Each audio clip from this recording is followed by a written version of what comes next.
दोस्तों नमस्कार। मैं श्यामनाथ यादव मेटकर वाली।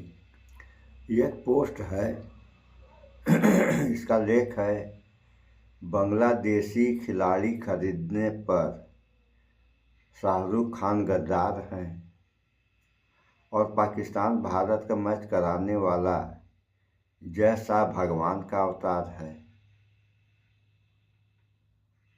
ये जो हो रहा है पोस्ट भी देख लें आप लोग। देखिए ये पोस्ट है। अभी जो है इस पे एक समाचार और उसके बाद एक पोस्ट और हम आप लोगों को दिखा रहे हैं। तो पहले आप लोग पोस्ट देख लें, फिर समाचार सुना रहे हैं। ये दूसरा है, शाहरुख खान गद्दार हैं और शेख हसीना को देश में रहकर पीएम देशभक्त हैं।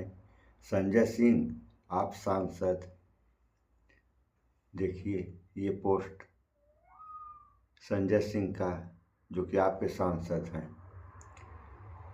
अब इस पे एक समाचार भी हम आप लोगों को दिखा रहे हैं। तो ये जो हो रहा है ये हो क्या रहा है, सही या गलत? तो होना तो ये चाहिए कि जब पाकिस्तान और भारत का मैच वाली बात थी तो पूरा देश, चाहे हिंदू रहा हो या मुस्लिम रहा हो, सिख ईसाई जो भी लोग थे, सारे लोग भारत और पाकिस्तान के मैच का विरोध किए। उसके बाद भी केवल जय शाह और कुछ जिन्हें आज के समय अंधभक्त या चिंटू लोग कह रहे हैं, ये लोग विरोध नहीं किए थे। बाकी इन लोगों के बाद पूरा देश विरोध किया था। उसके बाद भी मैच हो गया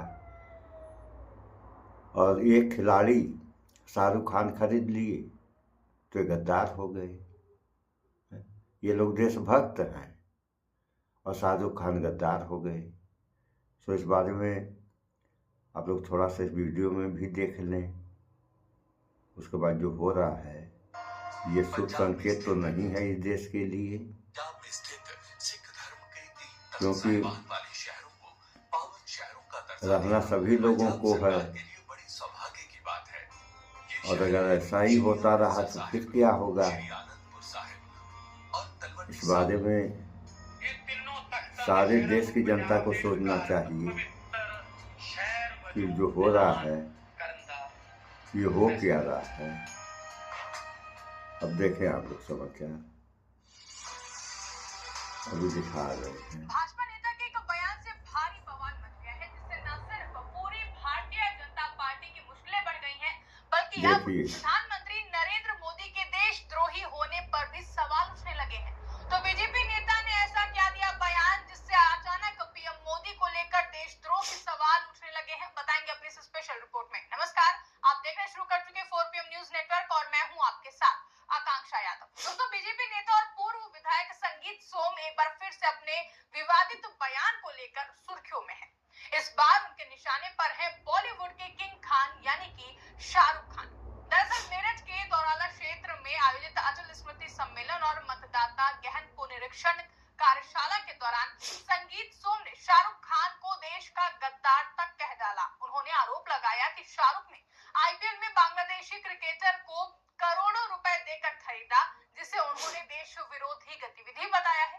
इस बयान का वीडियो सोशल मीडिया पर आते ही भारी बवाल मच गया है। सबसे पहले आप ये बयान सुनिए।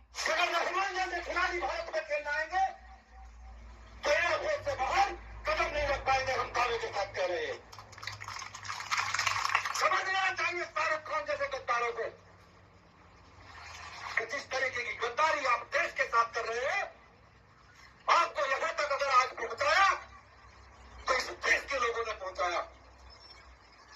आपको अगर पैसा मिलता है तो यहां के देश के लोगों से मिलता है, लेकिन आप उस पैसे से देश के साथ गद्दारी करते हैं। आप कभी पाकिस्तान को चंदा देने की बात करते हैं, कभी रहमान जैसे खिलाड़ियों को खरीदने की बात करते हैं। ये देश में अब नहीं चलेगा, इन गद्दारों की देश में कोई जगह नहीं रहेगी, ये मैं कहना चाहता हूँ। तो जैसा कि आपने सुना कि संगीत सोम का कहना था कि शाहरुख खान ने आईपीएल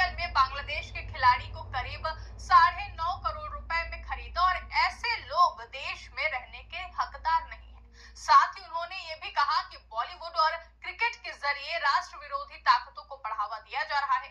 लेकिन सवाल यह है कि क्या किसी विदेशी खिलाड़ी को आईपीएल में खरीदना देशद्रोह है? अगर ऐसा है तो फिर आईपीएल में खेल रहे दर्जनों विदेशी खिलाड़ियों पर भी यही आरोप क्यों नहीं लगाए जा रहे हैं? यहाँ सबसे बड़ा और बुनियादी सवाल उठता है कि आईपीएल आखिर है किसका?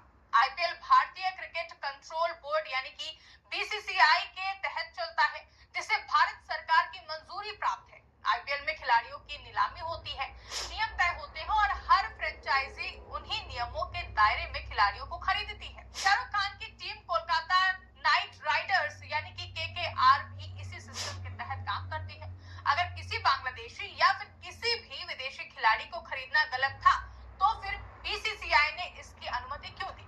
यही नहीं, संगीत सोम के बयान के बाद सोशल मीडिया पर एक और सवाल गूंजने लगा कि आईसीसी का चेयरमैन कौन है? आईसीसी के वर्तमान अध्यक्ष तो केंद्रीय गृह मंत्री अमित शाह के बेटे जय शाह हैं। आईसीसी यानी कि इंटरनेशनल क्रिकेट काउंसिल के मौजूदा चेयरमैन भारत से हैं और भारत का क्रिकेट प्रशासन वैश्विक क्रिकेट में सबसे ताकतवर माना जाता है। अगर विदेशी खिलाड़ियों की मौजूदगी देश के खिलाफ है तो आईसीसी के जरिए अंतरराष्ट्रीय क्रिकेट रिश्तों को कौन चला रहा है? क्या ये भी देशद्रोह की श्रेणी में आएगा? और सबसे बड़ा सवाल यह है कि क्या जय शाह भी देशद्रोही कहलाए जाएंगे? यही वो सवाल है जिसने बीजेपी को बैकफुट पर ला दिया है, क्योंकि सरकार केंद्र में बीजेपी की है।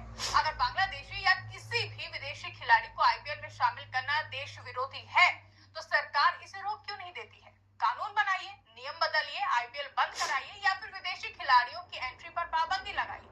लेकिन दोस्तों ऐसा नहीं होगा, क्योंकि तब भाजपाइयों की एक कथित नफरत की राजनीति कैसे चलेगी? हालांकि ये कोई पहली बार नहीं है जब किसी फिल्म स्टार या फिर खिलाड़ी को देशद्रोही कहकर निशाना बनाया गया हो। जब भी चुनाव नजदीक आते हैं या फिर किसी मुद्दे से ध्यान भटकाना होता है तब ऐसे बयान सामने आते हैं। शाहरुख खान पहले भी सुनिए आप लोगों ने, इतना ही नहीं, बांग्लादेश की प्रधानमंत्री पूर्व जो शेख हसीना थी वो भारत में ही आकर के शरण ली है, और शरण किसने दिया? प्रधानमंत्री नरेंद्र मोदी ने। तो इस बात पे सवाल नहीं लोग कर रहे हैं शाहरुख खान ने खिलाड़ी क्या खरीद लिए कि पूरा तमाशा मचा दिए हैं लोग। तो ये सब हो क्या रहा है? इससे देश का भला होगा या बुरा होगा? इन सब बातों पे कौन विचार करेगा? थोड़ा इन सब बातों पे भी आप लोग विचार करें, क्योंकि देश है ये किसी की बपंसत नहीं है, सारे लोगों का देश है। ऐसा नहीं है कि जो जिसके जो समझ में आए वह वही कह दे। अरे जो कह रहे हो ऐसा कहो जो लोगों के समझ में आए, लेकिन ऐसा कुछ कहना है नहीं। केवल आग लगाना है तो लगाते रहो आग, जल जाएगा देश, खुद ही सारे लोगों के समझ में आ जाएगा। सो इस वीडियो में इतना ही। भाईचारा बना के रहें, स्वच्छता अपनाएं, शुद्ध खाएं, स्वस्थ रहें, शिक्षित बनें। जय विज्ञान, जय संविधान। नमस्कार।